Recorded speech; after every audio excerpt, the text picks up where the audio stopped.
குடும்பமே பயங்கர எரிச்சலில் இருக்கிறது. இந்த திமுக காரர்கள் என்ன நினைக்கிறார்கள் என்றால், பணம் தான் கிடைக்கவில்லை, குறைந்தபட்சம் அதை நாங்கள் தான் செய்தோம் என்று தம்பட்டம் அடித்துக் கொள்ளலாம். என்னமோ ஒட்டுவாங்களே, என்னது என்னது இன்னும் அத ஒட்டிக்கிறாங்க.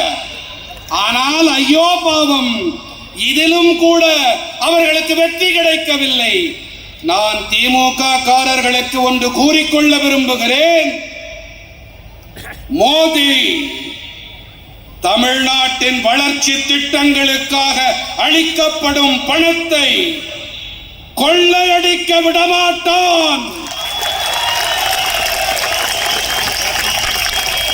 எந்த பணத்தை நீங்கள் கொள்ளையடிக்கின்றீர்களோ, கொள்ளையடித்திருக்கிறீர்களோ, அந்த பணம் திரும்ப வசூலிக்கப்பட்டு தமிழ்நாட்டின் மக்களுக்காகவே செலவு செய்யப்படும்.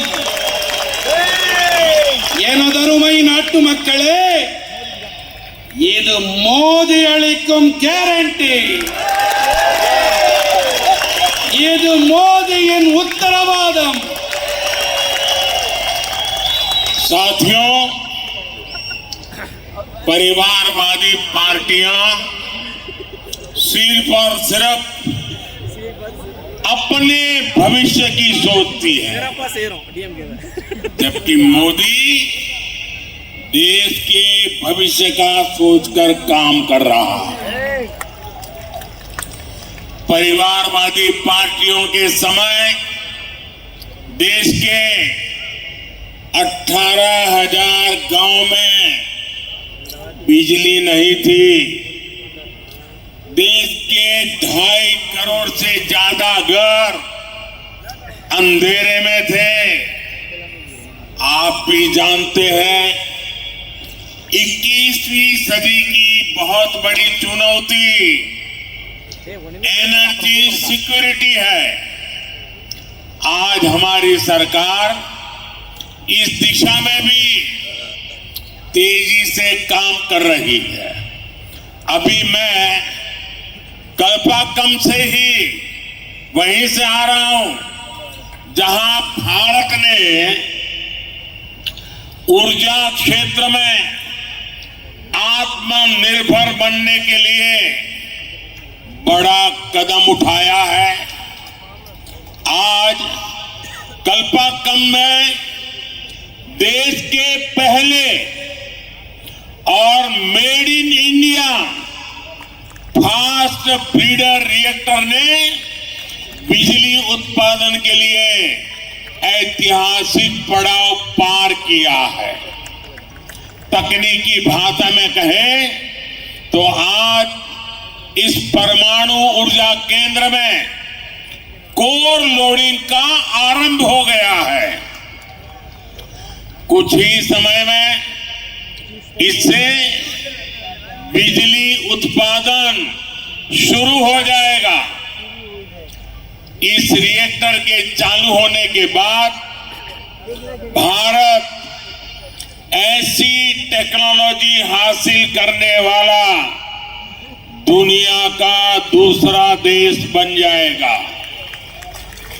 मैं सभी भारतवासियों को इस उपलब्धि के लिए बहुत बहुत बधाई देता हूं। குடும்ப அரசியல் பேசும் கட்சிகள் தங்களுடைய எதிர்காலத்தை பற்றி மட்டுமே சிந்திக்கின்றன. ஆனால் மோடி தேசத்தின் எதிர்காலத்தை பற்றி சிந்தித்து செயல்படுகிறேன். குடும்ப அரசியல் கட்சிகள் ஆட்சி செய்த காலத்திலே 18,000 கிராமங்களில் மின்சாரமே இருக்கவில்லை. தேசத்தின் 2.5 கோடிக்கும் அதிகமான வீடுகளில் இருள் சூழ்ந்திருந்தது. 21ஆம் நூற்றாண்டின் பெரிய சவால் என்று சொன்னால் எரிசக்தி பாதுகாப்பு, எனர்ஜி செக்யூரிட்டி என்பதை நீங்கள் நன்கறிவீர்கள். இன்று நமது அரசு இந்த திசையில் மிக விரைவாக செயலாற்றிக் கொண்டிருக்கிறது. நான் இப்போதுதான் கல்பாக்கத்தில் இருந்து வருகிறேன். இங்கே எரிசக்தி துறையில் தற்சார்பு நிலையை அடையும் திசையில் பாரதம் பெரிய அடியை முன்னெடுத்திருக்கிறது. இந்த கல்பாக்கம் தொடங்கிவிட்டது.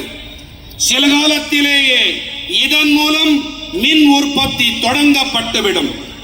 இந்த அணு உலை தொடங்கப்பட்டிருப்பதற்கு பிறகு பாரதம் இப்படிப்பட்ட தொழில்நுட்பத்தை பெற்றிருக்கும் நாடுகளில் இரண்டாவது நாடாக ஆகிவிடும். இந்த சாதனைக்காக நான் பாரத நாட்டவர்கள் அனைவருக்கும் என் நல்வாழ்த்துக்களை தெரிவித்துக் கொள்ளுகிறேன். साथियों, जब संकल्प बड़े हो तो परिश्रम भी उतना ही ज्यादा करना पड़ता है.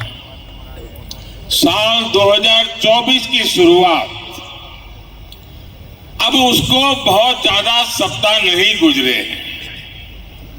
अभी तो हम मार्च की शुरुआत में हैं, लेकिन ये कालखंड दिखाता है कि भारत अपनी ऊर्जा जरूरतें पूरी करने के लिए कितने बड़े स्केल पर काम कर रहा है. कुछ दिन पहले ही मैंने काकरापार परमाणु ऊर्जा केंद्र में स्थापित 1400 मेगावाट की क्षमता वाले 2 नए रिएक्टर राष्ट्र को समर्पित किए. आज ही तेलंगाना से अनेक पावर प्रोजेक्ट का शिलान्यास, उद्घाटन और लोकार्पण हुआ है. इसी कालखंड में तेलंगाना में 1600 मेगावाट के थर्मल पावर प्लांट का लोकार्पण हुआ है. झारखंड में 1300 मेगावाट के थर्मल पावर प्लांट का लोकार्पण हुआ है. यूपी में 1600 मेगावाट के थर्मल पावर प्लांट का शिलान्यास हुआ है. यूपी में ही 300 मेगावाट के सोलर पावर प्लांट का शिलान्यास हुआ है. राजस्थान में भी बड़े सोलर पावर प्लांट का शिलान्यास हुआ है. यूपी में ही अल्ट्रा मेगा रिन्यूएबल पार्क का शिलान्यास हुआ है. हिमाचल में हाइड्रो पावर प्रोजेक्ट का शिलान्यास हुआ है. छत्तीसगढ़ के रायपुर में 4G इथेनॉल प्लांट का शिलान्यास हुआ है. यूपी के नोएडा में सीवेज ट्रीटमेंट प्लांट से निकले पानी से ग्रीन हाइड्रोजन बनाने का काम शुरू हुआ है. ये मैं 50 दिन का हिसाब आपको दे रहा हूं. ये 50 दिन में सिर्फ एनर्जी के क्षेत्र में क्या काम हुआ है, मैं इसकी बात कर रहा हूं. विकास कैसे होता है, स्केल कितना बड़ा होता है, इसका अंदाज देश को आएगा. நண்பர்களே, மன உறுதிப்பாடு பெரியதாக இருக்குமானால் அதற்கேற்ப நமது உழைப்பும் பெரிய அளவுடையதாக இருக்க வேண்டும். 2024ஆம் ஆண்டு தொடங்கி சில வாரங்களே ஆகியிருக்கின்றன.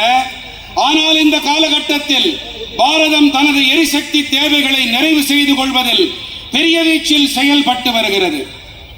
சில நாட்கள் முன்பாகத்தான் நான் காக்கராபார் அணுசக்தி மையத்தில் நிறுவப்பட்டிருக்கும் 1400 மெகாவாட் திறன் கொண்ட 2 புதிய ஆலைகளை தேசத்திற்கு அர்ப்பணித்து வந்திருக்கிறேன்.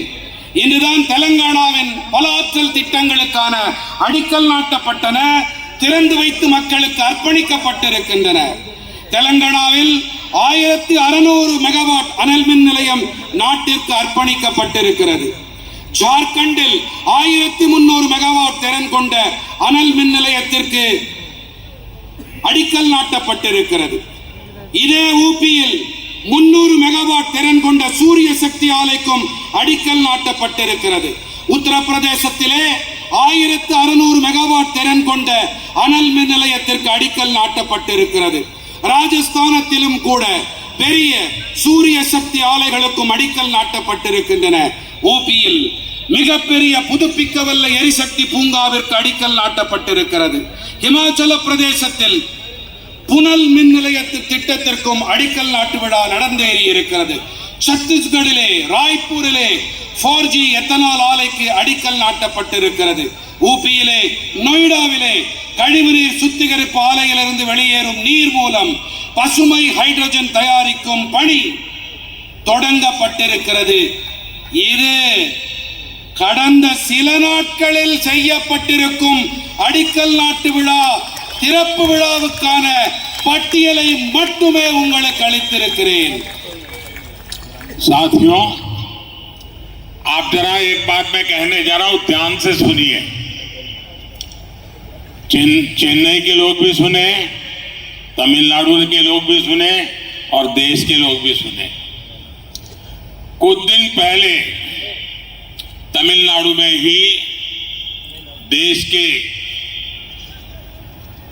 पहले green hydrogen fuel cell vessel को लॉन्च किया गया था. यूपी के சரி, சற்றே காது கொடுத்து கவனமாக கேட்க வேண்டும் என்று விண்ணப்பிக்கிறேன். சில நாட்கள் முன்பாகத்தான் தமிழ்நாட்டிலே பசுமை ஹைட்ரஜன் எரிபொருள் வாயிலாக இயங்கும் கலன் தொடங்கப்பட்டது. ஊபியிலே மேரட் சிம்பாவலி டிரான்ஸ்மிஷன் லைன்கள் கூட இந்த காலகட்டத்திலே தான் தொடங்கப்பட்டிருக்கின்றன. साथियों, जो एक महत्वपूर्ण बात मैं कहना चाहता हूं, भारत सरकार द्वारा 1 करोड़ परिवारों को मुफ्त बिजली, ये आपके लिए है, चेन्नई के लिए है, तमिलनाडु के लिए है, देश के लिए है, विशेष करके मध्यम वर्ग के लिए मुफ्त बिजली, जीरो बिल, मुफ्त बिजली देने वाली पीएम सूर्यघर मुफ्त बिजली योजना भी शुरू की गई है. इस योजना पर सरकार 75,000 करोड़ रुपए खर्च करने जा रही है. बिजली से जुड़े ऐसे अनेक प्रोजेक्ट्स भारत को बिजली सेक्टर में आत्मनिर्भर बनाएंगे और इसमें तमिलनाडु की बहुत बड़ी भूमिका रहेगी. आप अपने घर में सोलार से बिजली बना सकेंगे. 300 यूनिट बिजली आपका जीरो बिल, और ज्यादा बिजली पैदा करेंगे तो सरकार खरीदेगी, आपको बिजली बेच करके कमाई होगी. हर परिवार की बिजली खुद की होगी, बिजली बेचकर कमाई भी होगी. நண்பர்களே, பாரத அரசு வாயிலாக 1 கோடி குடும்பங்களுக்கு இலவச மின்சாரம் அளிக்கும் PM சூரியகர் சூரிய வீடுகள் இலவச மின்சாரம் வழங்கும் திட்டமும் தொடங்கப்பட்டிருக்கிறது. உங்களுக்கு மின்சாரத்துக்கான கட்டணம் இருக்காது. உங்க வீட்டில நீங்க இந்த கருவிகளை பொருத்தினா மட்டும் போதும், உங்களுக்கு கிடைக்கக்கூடிய மின்சாரம் இலவசமா இருக்கும். உபரி மின்சாரம் அதை அரசாங்கம் வாங்கிக்கும். சந்தோஷமா இல்லையா? இருக்கா? சொல்லுங்க, சொன்னா தானே தெரியும். இந்த திட்டத்திற்கு 75,000 கோடி ரூபாய் செலவு செய்யப்பட இருக்கிறது. மின்சாரத்தோடு இணைந்த இத்தகைய பல திட்டங்கள் பாரதத்தை மின்சக்தி துறையில் தன்னிறைவு உடையவனவாக ஆக்கும். இவற்றிலெல்லாம் தமிழ்நாட்டிற்கு மிகப்பெரிய பங்களிப்பு இருக்கும். 0 கட்டணம் இலவச மின்சாரம், 0 கட்டணம். ஒரு முறை சொல்லுங்க, 0 கட்டணம் இலவச மின்சாரம். साथियों, ये आप डीएमके वालों को भली भांति जानते हैं और कांग्रेस को भी आप अच्छी तरह जानते हैं. ये दोनों लोग है कैसे, और उनके जैसे और भी है. ये डीएमके और कांग्रेस जैसी पार्टियां कहती हैं, उनका मोटो है फैमिली फर्स्ट और मोदी कहता है नेशन फर्स्ट। इसलिए अब इंडी गठबंधन के लोगों ने मुझे गाली देने का नया फॉर्मूला निकाला है। ये लोग कहने लगे हैं कि मोदी का तो कोई परिवार ही नहीं है। मतलब जिनको परिवार है उनको भ्रष्टाचार करने का लाइसेंस मिल जाता है क्या? क्या जिनको परिवार है उनको सत्ता परिवार के लोगों के लिए हड़प करने का लाइसेंस मिल जाता है क्या? मेरे प्यारे देशवासियों, मेरे प्यारे परिवारजनों, ये बार बार मेरे परिवार को गाली देने का उनको शौक लग गया है। भाइयों बहनों, मैंने घर छोड़ा है खुद के लिए नहीं, मौज मस्ती के लिए नहीं, मेरे देश के लिए।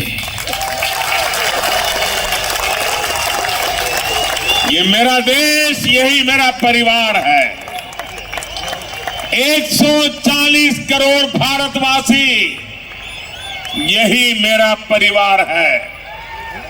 देश के युवा मेरा परिवार है और इसलिए मैं उनके भविष्य को उज्जवल बनाने के लिए दिन रात मेहनत कर रहा हूं। देश की बहनें, बेटियां, ये मेरा परिवार है। इसलिए मैं उन्हें ज्यादा से ज्यादा नए अवसर देने के लिए काम कर रहा हूं। देश के किसान, देश के गरीब, ये सब मेरे परिवार है और इसलिए मैं उन्हें एम्पावर करने के लिए खुद को खपा रहा हूं। और मेरे परिवारजनों, जिसका कोई नहीं वो भी मोदी के हैं और मोदी उनका है। मेरा भारत, मेरा परिवार, मेरा भारत, मेरा परिवार। इसलिए आज पूरा देश, कश्मीर से कन्याकुमारी, कच्छ से कामरूप तक, आज पूरा देश एक सुर में कह रहा है, मैं हूं मोदी का परिवार, मैं हूं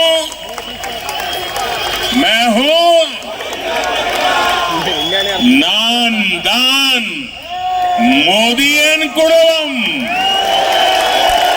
नान दान,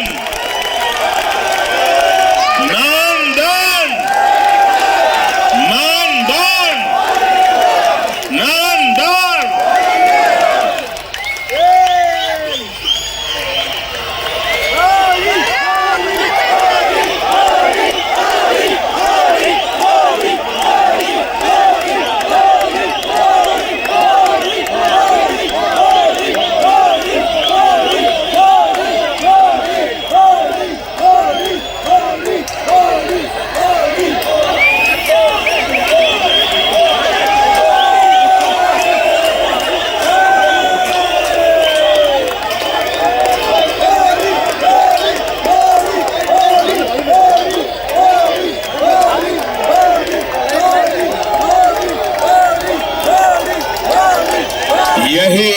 यही मेरा परिवार है।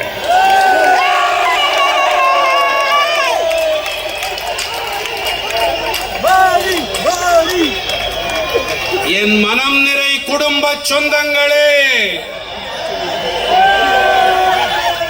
திமுக காங்கிரஸ் போன்ற கட்சிகள் என்ன சொல்லுகிறார்கள்? இவர்கள் மட்டும் சொல்லவில்லை, இந்தி கூட்டணியைச் சேர்ந்த மேலும் பல கட்சிகளும் என்ன சொல்லுகிறார்கள்?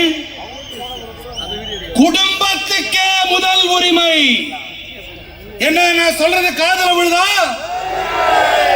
குடும்பத்துக்கா முதல் உரிமை? ஆனால் மோடி சொல்வது என்ன? தேசத்துக்கே முதன்மை. எதற்கு முதன்மை? சத்தமா நீங்கள் கூறுங்கள் சகோதர சகோதரிகளே, மோடி சொல்வது சரியா? தேசத்திற்கே முதன்மை. ஆகையினாலேதான் இந்தி கூட்டணியை சேர்ந்தவர்கள் என்னை வைய, என்னை வசைபாட ஒரு புதிய பார்முலாவை கண்டுபிடித்திருக்கிறார்கள். அட போயா, இந்த மோடிக்கு குடும்பம்லாம் கிடையாது, அதனாலதான் இப்படி எல்லாம் பேசுறாரு என்று அவர்கள் கூறி வருகிறார்கள். என் உயிரினும் மேலான உறவுகளே,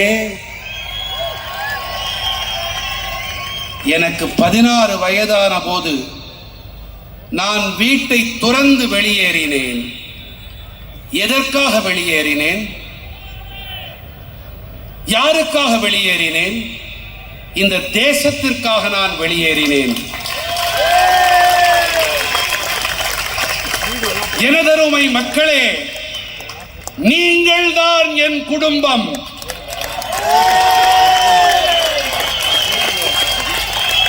பாரத நாட்டின் மக்கள் தான் என்னுடைய குடும்பத்தார். தேசத்தின் இளைஞர்கள் என் குடும்பத்து மக்கள். ஆகையால் தான் அவர்களின் எதிர்காலத்தை மேலும் ஒளிமயமானதாக ஆக்க நான் இரவு பகலாக கடுமையாக உழைத்து வருகிறேன். என் சொந்தங்களே, இந்த தேசத்தின் தாய்மார்கள், சகோதரிகள் என் குடும்பத்தை சேர்ந்தவர்கள் என்பதால் தான் மேலும் மேலும் புதிய சந்தர்ப்பங்களை, புதிய வாய்ப்புகளை உருவாக்க வேண்டி நான் பணியாற்றி வருகிறேன். தேசத்தின் விவசாயிகள், தேசத்தின் ஏழை பாழைகள் தான் என் குடும்ப சொந்தங்கள். ஆகையால் தான் அவர்களுக்கு அதிகார பங்களிப்பு ஏற்படுத்தப்பட, அவர்களின் உரிமைகள் அவர்களுக்கு கிடைக்க நான் என்னை முழுமையாக அர்ப்பணித்துக் கொண்டிருக்கிறேன்.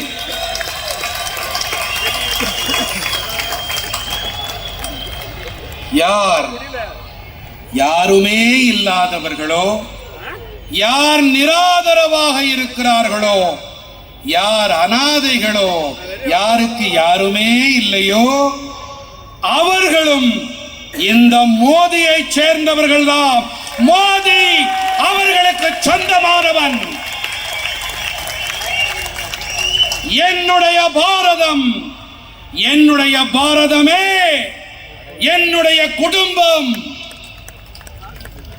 ஆகையினால்தான் இன்று தேசம் முழுவதும் ஒரே குரல் எடுத்து கூறுகிறது, நான் மோடியின் குடும்பத்தை சேர்ந்தவன்.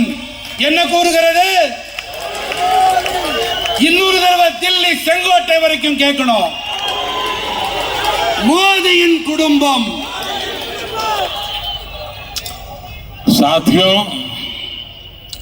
कांग्रेस, डीएमके और इंडी गठबंधन से जुड़ी पार्टियां भ्रष्टाचार और परिवारवाद में डूबी हुई पार्टियां हैं। उनके लिए अपना परिवार ही सब कुछ है। उनके लिए भ्रष्टाचार ही सब कुछ है। इंडी गठबंधन के भ्रष्ट नेताओं को संरक्षण देने वाले एक फैसले को आज सुप्रीम कोर्ट ने पलट दिया है। मैं इस फैसले का स्वागत करता हूं। साथियों, सुप्रीम कोर्ट के इस फैसले के बाद इंडी अलायंस में मातम छाया हुआ है। आंसू उनके सूख नहीं रहे, डरे हुए हैं, कांप रहे हैं, क्योंकि इंडी अलायंस को रिश्वतखोरी के अलावा, भ्रष्टाचार के अलावा देश की व्यवस्थाओं को करप्ट करने के अलावा और कुछ भी न करना आता है, न करने का इरादा है, और न ही वो अपने परिवार के बाहर सोच सकते हैं। दशकों तक इंडी अलायंस में शामिल दलों ने लूट की राजनीति की है। आज इन्हीं लोगों की वजह से देश का युवा राजनीति से, व्यवस्थाओं से इतना चिढ़ा रहता है। आज आया सुप्रीम कोर्ट का फैसला स्वच्छ राजनीति को बढ़ावा देगा। और आप जानते हैं कि मोदी का सबसे बड़ा प्रिय काम है स्वच्छता अभियान। और स्वच्छता अभियान कैसा भी हो, मुझे सब जगह पे साफ सफाई करनी ही है, बस आपके आशीर्वाद चाहिए। என் நெஞ்சம் நிறை நாட்டு மக்களே, காங்கிரஸ், திமுக மற்றும் இண்டி கூட்டணியோடு இணைந்திருக்கும் கட்சிகள் ஊழலில் ஊறி போயிருக்கும் குடும்ப அரசியலில் ஈடுபட்டு வரும் கட்சிகள். இவர்களுக்கெல்லாம் இவர்களுடைய குடும்பம்தான் எல்லாம், ஊழல்தான் அனைத்தும். இந்தி கூட்டணியைச் சேர்ந்த ஊழல் தலைவர்களை பொத்தி பொத்தி அடைகாத்து பாதுகாக்கக்கூடிய ஒரு தீர்மானத்தை இன்று உச்சநீதிமன்றம் நிராகரித்து விட்டது. நண்பர்களே, உச்சநீதிமன்றத்தின் இந்த முடிவிற்கு பிறகு இந்தி கூட்டணிக்காரர்கள் ஐயோ கப்பல் கவிழ்ந்து விட்டதோ என்ற வகையிலே தலையிலே கை வைத்து உட்கார்ந்திருக்கிறார்கள். ஏன் என்று சொன்னால், இந்தி கூட்டணிக்காரர்களுக்கு லஞ்சம் வாங்குவதை தவிர, ஊழல் செய்வதை தவிர, தேசத்தின் அமைப்புகளை கெடுத்து குட்டிச்சுவராக்குவதை தவிர வேறு ஒன்றுமே தெரியாது. பல தசாப்தங்களாக இந்த இந்தி கூட்டணியில் இடம்பெற்றிருக்கும் கட்சிகள் எல்லாம் இப்படிப்பட்ட அரசியலை மட்டுமே செய்து பழகி போனவர்கள். இன்று இதே நபர்கள் காரணமாகத்தான் தேசத்தின் இளைஞர்கள் அரசியல் பற்றியும் அமைப்புகள் மீதும் வெறுப்படைந்திருக்கிறார்கள். இன்று வெளியாகி இருக்கும் உச்சநீதிமன்ற தீர்ப்பு தூய்மையான அரசியலுக்கு பெரும் உந்து சக்தியாக இருக்கும். என் நெஞ்சம் நிறை தமிழ் மக்களே, தூய்மை இயக்கம் என்பது அது எப்படி இருந்தாலும் சரி, அது என் நெஞ்சுக்கு மிக நெருக்கமான ஒன்று என்பதை நீங்கள் அனைவரும் நன்கு அறிவீர்கள். साथियों, परिवारवाद का एक स्वभाव है। ये परिवारवाद